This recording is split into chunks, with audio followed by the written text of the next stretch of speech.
Viernes, 11 de abril de 2003. El juicio contra el criminal Leonard Fraser, celebrado en Brisbane, en Queensland, Australia, acaba de comenzar. Toda la sala guarda silencio. Uno de los hombres más odiados hasta el momento va a recibir su sentencia. Se le culpa de abusar y acabar con la vida de 5 mujeres, entre las cuales se encuentra Natasha Ryan, una joven que en el momento de su desaparición, hacía ya más de 4 años, tan solo tenía 14. Una niña con una vida entera por delante que Leonard Fraser le había arrebatado. En uno de los primeros bancos, sentados, Robert Ryan y su esposa contienen las lágrimas. Ellos son los padres de la joven Natasha, y aunque apenas tienen fuerza para estar ahí y mirar a los ojos al hombre que ha acabado con la vida de su pequeña, piensan luchar hasta el final para que se haga justicia. En el momento en el que la Corte Suprema de Brisbane va a dictar sentencia, un hombre del tribunal camina por detrás del estrado y se acerca al juez. Inquietos, los asistentes observan cómo le dice algo al oído y el magistrado clava los ojos en los padres de la joven Natasha.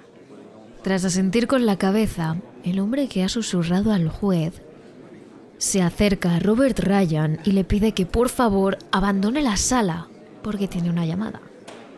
¿Acaso una llamada telefónica puede parar el juicio del asesino de su hija? En efecto, solo había una llamada que podía poner en pausa todo un juicio a esas alturas. Al otro lado de la línea está precisamente su hija, Natasha Ryan, a la que habían dado por muerta hacía más de 4 años. En cuanto Ryan corrobora que efectivamente la dulce voz que suena al otro lado del teléfono es su hija, el juicio se para inmediatamente y el fiscal, Paul Rutledge, avisa a los asistentes de la gran noticia. Me complace informar al tribunal que Leonard John Fraser no es culpable del asesinato de Natasha Ann Ryan.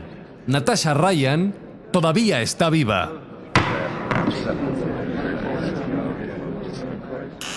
Terrores nocturnos con Emma Entrena y Silvia Ortiz.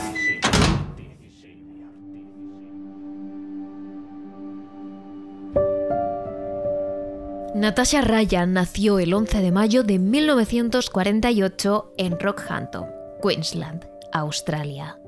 Una noticia que hizo feliz al matrimonio Ryan, al que desgraciadamente no le quedaba mucho tiempo, ya que tan solo unos años después, Jennifer y Robert Ryan se separaron. De hecho, fue un divorcio algo difícil.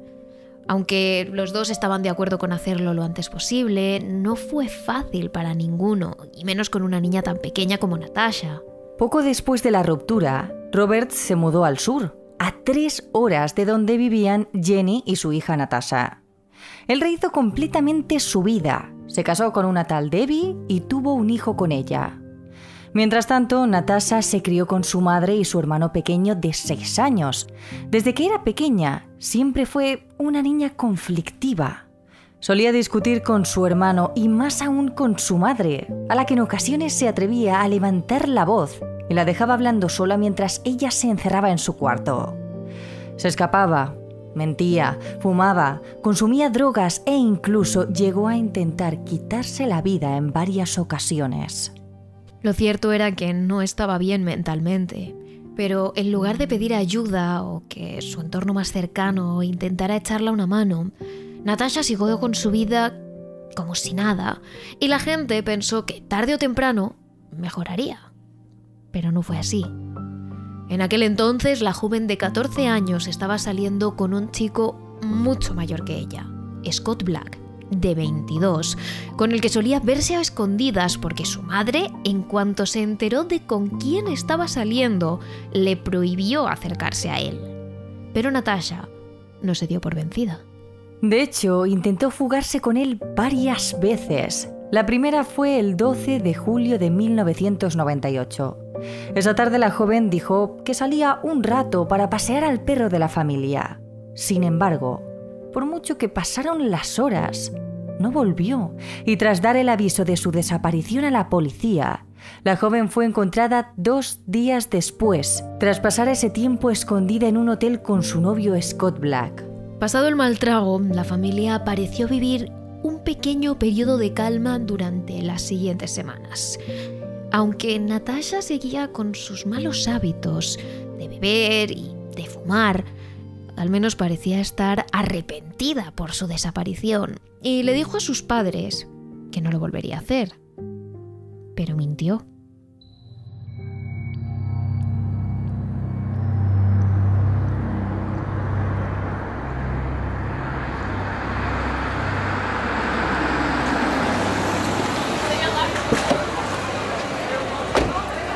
Eran las 8:15 de la mañana del 31 de agosto cuando Jennifer Ryan dejó a su hija Natasha en su instituto.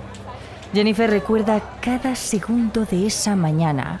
Natasha llevaba su uniforme del colegio color granate, una mochila y estaba de muy buen ánimo. De hecho, parecía muy contenta desde que había vuelto a casa en junio. Y Jennifer recuerda perfectamente esa mañana por un solo motivo. Después de eso, no volvería a ver a su hija durante tanto tiempo que acabaría dándola por muerta. Cuando termina el horario lectivo, Natasha no vuelve a casa. Sus padres en un principio piensan que se habrá quedado con sus amigas por ahí, pero las horas pasan y Natasha no regresa. Así que esa misma noche, Robert y Jennifer, preocupados por su hija, llaman de nuevo a la policía. Al otro lado de la línea, sin embargo, la policía no parece darle mayor importancia a la desaparición de Natasha. Al fin y al cabo, es una adolescente conflictiva que ya había intentado huir de casa antes. Así que simplemente tranquilizan a los padres y les dicen que seguro que Natasha se ha ido por voluntad propia, que probablemente volverá en unos días. Sin embargo, pasan 2 días. Robert y Jennifer preguntan incluso a Scott, con mucho que no aprueben la relación entre ellos, pero tampoco parece saber nada. La noticia de la desaparición de la joven se corre por todo Rockhampton. Es un lugar tranquilo en el que casi no hay incidentes y Natasha es una niña muy bonita, de cabello rubio. Todos hablaban muy bien de ella, decían que era angelical. Los vecinos del lugar imprimen carteles de búsqueda, hacen concentraciones, tratan de encontrarla haciendo batidas. Hasta que, tras esas primeras 48 horas, la policía decide implicarse también en esa búsqueda. Los agentes preguntan a las 2 mejores amigas de Natasha. Estas les confirman que al salir del colegio ese 31 de agosto se fueron con ella a jugar a los salones recreativos. Estuvieron allí toda la tarde, pero después Natasha se subió en el coche de un hombre adulto. Esa fue la última vez que la vieron. Evidentemente, con esas pistas, la policía debe ir a preguntarle a Scott, su supuesto novio de 22 años. Pero el joven asegura que es imposible que él recogiese a Natasha esa tarde, porque estaba trabajando, y además su jefe podía confirmarlo. La coartada de Scott parecía sólida. De nuevo, los agentes barajan la opción de que la joven se hubiera simplemente escapado de casa. Incluso hicieron un comunicado en televisión pidiéndole a la joven que al menos le diera una señal de vida a sus padres, que les llamara, aunque solo fuera para decir que estaba bien. Pero Jennifer, su madre, aseguró entonces a la prensa que eso era imposible, que su hija no se había escapado, que algo tenía que haberle pasado. Literalmente, dijo ante los medios locales: "No creo que Natasha me dejara pasar por todo este dolor si de verdad estuviese ahí fuera". Pero tras 3 años de intensa búsqueda, de rastreos y de seguir pistas, Natasha no apareció. La policía se gastó nada más y nada menos que $500,000 en su búsqueda. Los vecinos de Rockhampton hicieron carteles, batidas, salieron en televisión y Jennifer y Robert Ryan no dejaron de buscar a su hija ni un solo momento.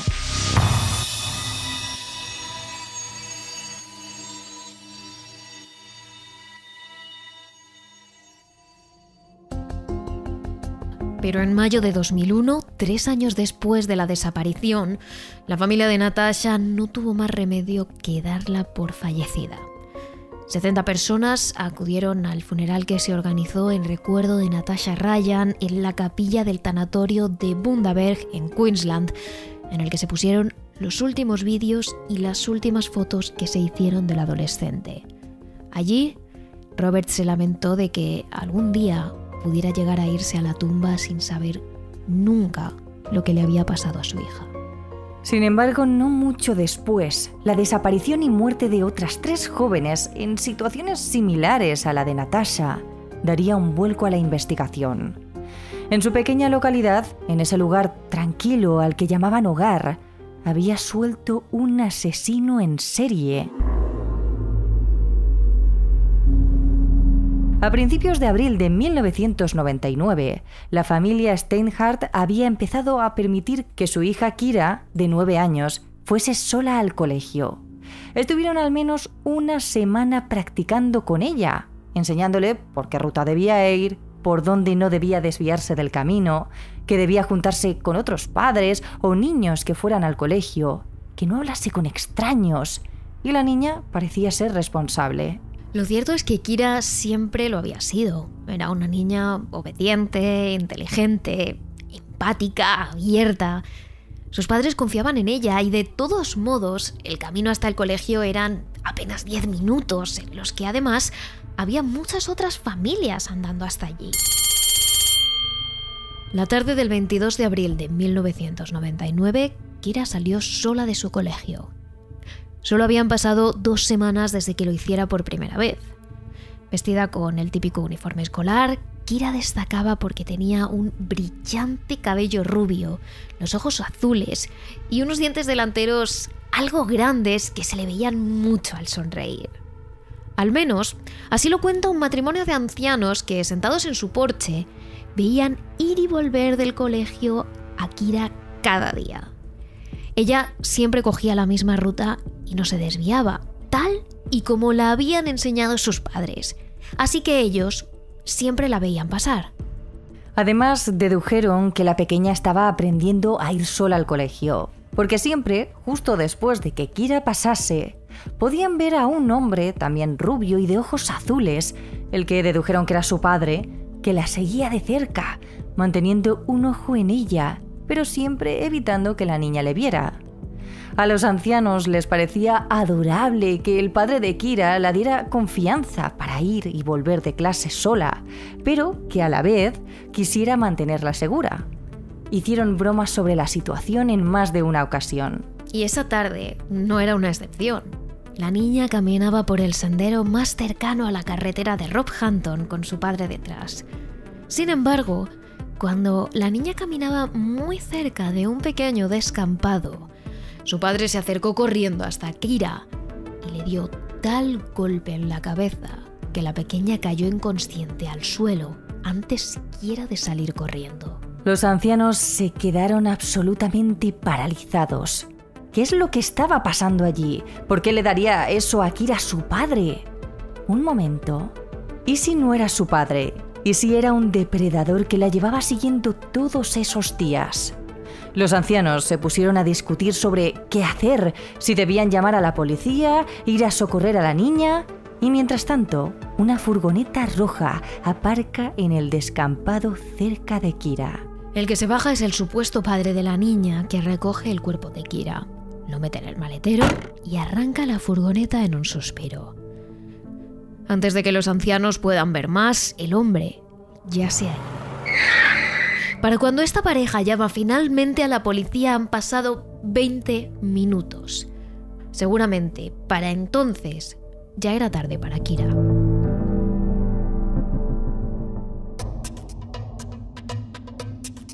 Sin embargo, los ancianos sí que pueden darle a la policía una descripción detallada del hombre. Alto, delgado, pelo entre rubio y canoso, ojos claros, y viste una camisa clara y un pantalón amarillo. Además, su furgoneta es de color rojo. La policía entonces no tarda en dar aviso a toda la población y pronto reciben una llamada que podría resolver el caso. Una mujer dice que su novio encaja en la descripción que la policía ha dado del sospechoso. Y no solo eso, sino que esa mañana había salido de casa en su furgoneta roja y cuando había vuelto ha insistido en que debían ir al campo. Una vez allí había sacado un bulto del maletero y lo había arrojado por un barranco justo antes de decirle a ella que si hablaba, la mataría. Si todo eso era cierto, todo encajaba. El culpable del secuestro y quizás del asesinato de Kira sería Leonard John Fraser. Leonard Fraser, nacido el 27 de junio de 1951 en Queensland, no era para nada un desconocido de la justicia australiana. Había pasado un total de 20 años en la cárcel por distintos cargos de abuso y violación contra varias mujeres. Era un depredador sexual de manual, según los agentes. Entraba en prisión tras agredir a una mujer, salía, volvía a hacer lo mismo y volvía a entrar. Por ello, los agentes obtuvieron rápidamente una orden para ir a registrar su casa. Allí encontraron algo horrible: el pelo y la ropa interior de Kira Steinhardt, lo que parecía confirmar la culpabilidad de este hombre. Pero encontraron algo aún peor: las coletas cortadas y la ropa interior de otras 3 jóvenes más: Sylvia Benedetti, Beverly Lego y Julie Turner, 3 jóvenes de entre 19 y 39 años que habían aparecido violadas y asesinadas en la zona de Rockhampton entre 1998 y 1999. Aquello solo confirmaba una cosa: Leonard Fraser era un verdadero asesino en serie. Fraser entró en prisión inmediatamente. Sin embargo, sospechando que este podría haber cometido aún más crímenes y que podía ser el responsable de la muerte de más jóvenes desaparecidas, la policía necesitaba que Fraser hablase. Por eso, le ofreció una reducción de pena al que fue su compañero de celda, Alan Quinn, a cambio de que le sonsacara información a Fraser y la grabara. Y bingo, Quinn fue capaz de ganarse la confianza de este criminal hasta que le habló de sus crímenes hasta confesar detalles de ellos que solo el asesino podía conocer. Que a Beverly Lego la estranguló con su propia ropa interior, que a Julie Turner la hizo lo mismo pero con su sujetador, y que Sylvia Benedetti la golpeó con un tronco para acabar con su vida. La sorpresa llegó, sin embargo, cuando Leonard Fraser mencionó el nombre de Natasha Ryan, esa joven de 14 años que había desaparecido en agosto de 1998. No solo dijo que había conocido a la joven en un cine, sino que él mismo había acabado con su vida tras meterla en su coche. Golpeé a Natasha y ella quedó inconsciente. Después la llevé al recinto ferial y allí fue donde acabé con su vida. Llevé su cuerpo a ese estanque que hay cerca del aeropuerto, en el que crecen los lirios de color rosa. Gracias a esta confesión, los agentes de Queensland localizaron los cuerpos de todas las víctimas, excepto el de Natasha. Pero la policía tenía pocas dudas sobre que Fraser tenía que ser el culpable de su muerte.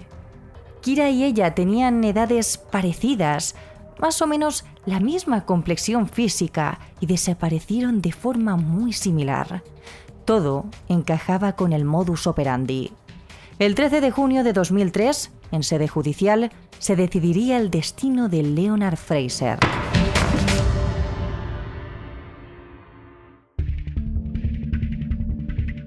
Todo estaba preparado en la sala aquel día.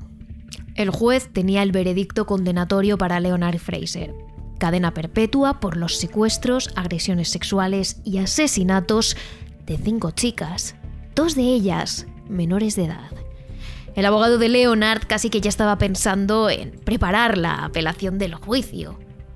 Toda la sala estaba en silencio a la espera del veredicto. Sin embargo, en ese momento, el fiscal del caso, Paul Rutledge, anunció a voz en grito en la sala: Me complace informar al tribunal que Leonard John Fraser no es culpable del asesinato de Natasha Ann Ryan. Natasha Ryan todavía está viva. Esto no suponía un cambio para la pena de Fraser, que sería condenado igualmente a cadena perpetua. Pero lo suponía todo por Jennifer y Robert Ryan, que en ese momento se encontraban en la sala. ¿Qué es lo que había pasado? 3 semanas antes del juicio de Fraser, una de las funcionarias encargadas del Departamento de Niños Desaparecidos de Queensland recibió una extraña llamada. En ella, una mujer joven, o eso parecía por la voz, que se hacía llamar Sally, le dijo que estaban a punto de juzgar a un hombre por su asesinato. La funcionaria, al otro lado de la línea, se quedó totalmente impactada. ¿Cómo?, preguntó. Sally le aclaró que Leonard Fraser estaba acusado de haberla asesinado y que ella, como podía demostrar al teléfono, no estaba fallecida, por lo que el hombre era inocente. La funcionaria trató de recabar más datos, de saber algo más sobre ella, sobre quién era. Pero la joven no dijo nada más antes de colgar. La policía intentó localizar la llamada, simplemente por si acaso, pero fue imposible. Al final, los agentes tampoco fueron capaces de relacionar a ninguna Sally con Leonard Fraser, así que lo dejaron pasar pensando que seguramente sería cosa de alguna broma. Pero un par de semanas después, una extraña nota aparece en una comisaría cercana a Rockhampton. Natasha Ryan está sana y salva. Puede comunicarse con ella en el siguiente número de teléfono. Eso era todo lo que había en la nota. Los agentes apenas podían creerlo. Natasha Ryan. Era imposible que estuviese viva. Fraser había confesado su crimen. Pero aún así rastrearon el número de teléfono de la nota.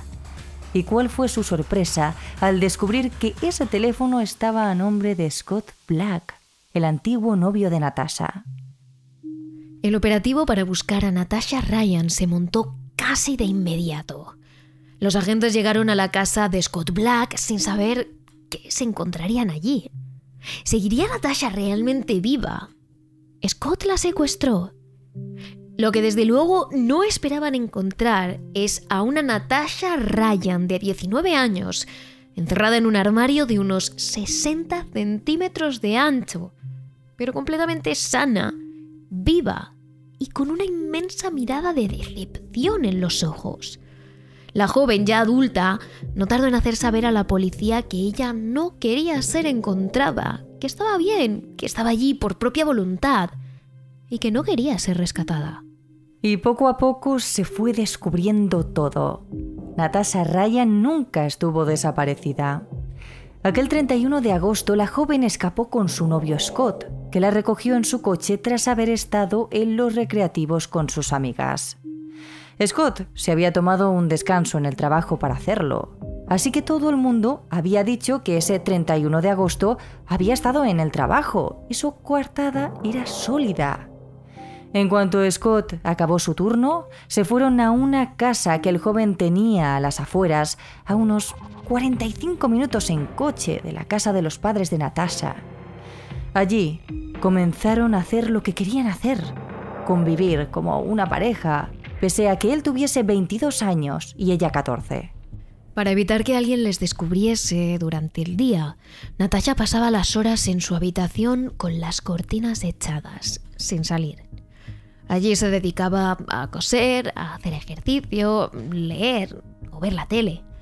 Pero realmente la mayoría de horas las pasaba encerrada en ese armario en el que la policía la encontró, viviendo con el miedo de que alguien la descubriera. Cada vez que había una visita en casa, ella se escondía en ese lugar y se quedaba en silencio, sin hacer un solo ruido. Así iban pasando sus días mientras dependía de Scott para todo. Él era el único que generaba dinero. Él controlaba si ella salía o no del armario, si podía bajar el resto de la casa o no, lo que comía, lo que bebía, todo.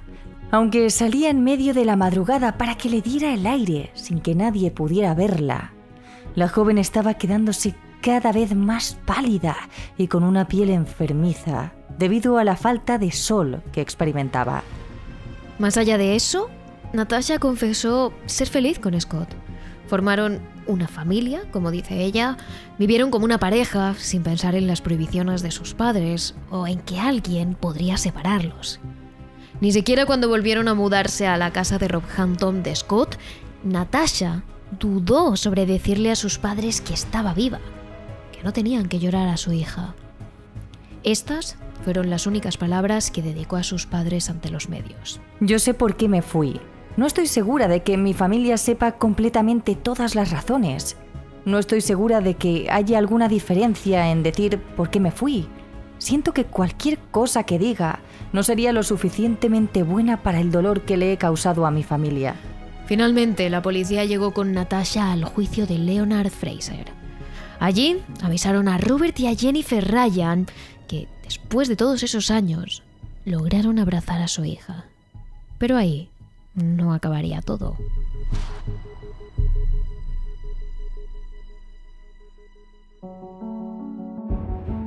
Después de que la supuesta desaparición de Natasha no fuera más que una mentira urdida por ella y su pareja, ambos tuvieron que enfrentarse a un buen periplo legal. Natasha tuvo que declarar en el juicio de Leonard Fraser para atestiguar que no había acabado con su vida. O bien Leonard estaba fanfarroneando, o bien la confundió con otra víctima no descubierta. Y claro, tanto Scott como Natasha tuvieron que pagar por todos los recursos, ese $500,000 que os hemos contado antes, que la policía invirtió en la investigación de su supuesta desaparición. En 2005, Scott fue condenado a 3 años de prisión y a pagar una multa de $3,000 por perjurio, aunque finalmente solo cumplió 1 año de cárcel.